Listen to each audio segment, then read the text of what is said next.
So today's video is going to be part 2 of my new series on how to write better chord progressions. And if you didn't see the first one, please check it out. There's some good info in there, but if you're feeling brave and you want to dive right in, feel free.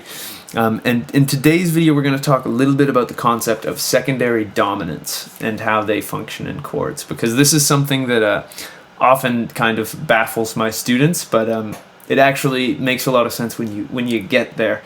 So, what is a secondary dominant chord? It's a really good question, and I used to be super confused by what this was until I realized how simple it was. So a dominant chord, a secondary dominant chord, is any chord that is functioning as a dominant chord and it is pulled from a different key other than the one you're in. So a really, really common kind of modulation, and if you've heard that word thrown around in music theory YouTube and don't know what it is, modulation refers to when we go from one key to a different key. We've modulated. And so probably the most common modulation in music, and it often happens around the bridge of a song, is we go to the 4 chord. And a really easy way to do that is to play C functioning as a dominant chord and go to F if we're in the key of C. So say my chord progression for my verse, say I'm playing C, A minor, F, G. So this is a tonic functioning chord in the key of C to a tonic, subdominant, dominant. Now, a really good trick, say it's coming to a bit and I want to go to the key of F, what I'm going to do is I'm going to play a C chord. So I'll say, let's say I do this once, the progression as was, C, A minor, F, goes to G, then I'll do it one more time, but now this time I'll go C, A minor, F, C, F. This one isn't actually the strongest example I could have pulled now that I'm doing it. But so there I pivoted from C to F, and since everything was so C heavy before, I think to make this really pop, I'd have to make this a C dominant chord. And then let's say I pivoted to F and I did the exact same chord progression. So say I want to change it so that it's F, then I went to 6, which would be D minor, then I went to 4, which would be B flat, then C. So this is a way to pivot into a new key. So I'm going to use the pivot chord of C7. So I'll do my progression in C1, C, A minor, F, then G. Now here I'll go C, A minor, F. Now I'm going to play C7, F, D minor. I'm doing the same chord progression, so C, F, D minor, B flat, C, and now here's the trick. If I want to get back to C, what I'm going to do is I'm going to, right here, I'm going to play a G. And so what I'm doing is I'm just borrowing a 5 chord and I'm using it to pivot to a new key. And you'd be amazed at how many places you can actually fit this in.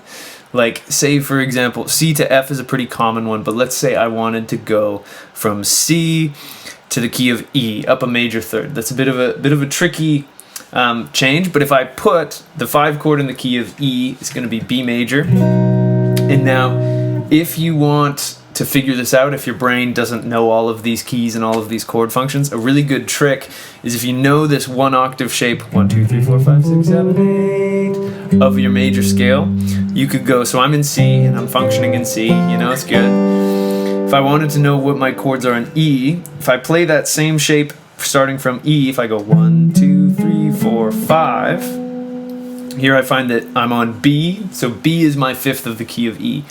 So, if I wanted to pivot to E major, you know, a little bit weirder of a modulation than going to the 4 chord. Let's say I go C, A minor, so the same progression as before, F. And now here, this time instead of playing G, I'm going to play that B chord. Ready?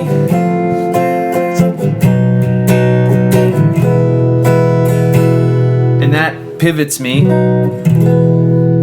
to that E major chord, and then of course I could go E minor, or E major, sorry, C sharp minor, to A, to B. This is the same I want to go back to A, check this out. G, C. So it pulls your ear out of it a little bit. That dominant chord that's kind of outside, when you come to it from dun, dun, going to E again, it pulls your ear out of it. Your ear does go, oh, something's a little bit funny here. And I should note, I'm playing B dominant 7, so rather than just a triad, I have A, my flat 7 in there. That kind of breaks up this sound of C major, and it brings in a little bit of tension, but then it resolves when you get to your new key. So using these secondary dominants, you can put a dominant chord in front of any chord. So say I'm in C, what if I wanted to pivot to D flat, you know, a little bit crazier of a resolution, because, you know, this world and this world are a little bit further apart, but if I wanted to do that, C, A minor, F, now I'm going to play A flat here, and then that pulls me into my new key and everything's awesome and good. So one thing that I often find with my students with dominant chords is sometimes there'll be this chord that comes out of nowhere and they get kind of blown away by it analyzing. They get so frustrated trying to justify what it is in the original key. And I always tell them that it's a good idea when you're analyzing something that might have a secondary dominant in it, is to actually look ahead of the chord that you're confused by. Because if you're in the key of C and you see this, say A flat chord, I didn't love that resolution. You'd be forgiven for going, you know, what the heck is this A flat major doing in the key of C? It's super weird. But if you look to the next chord and it's D flat, and then you go, oh, A flat's the 5th of D flat. We're just pivoting into this key. And this is something that happens really common in songs, where you just dip your toes into a key for a little bit, and then eventually there'll be, you know, a 5 chord back to the original key. And so that's pretty much it for me today on the subject of secondary dominants. I really hope you found this useful. If you have any questions, please leave them in the comments, because if you're confused by something, I guarantee you someone else watching this is, and I'll do my best to get back to everyone and try to clear some of these things up. Because this stuff is really confusing until it clicks in your brain and you figure out how simple it really is. But if you liked the video, I'd really appreciate it if you could like and subscribe. It really helps me out more than you could know. If you want to take a guitar lesson with me, I'm taking all genres and levels of students at the moment.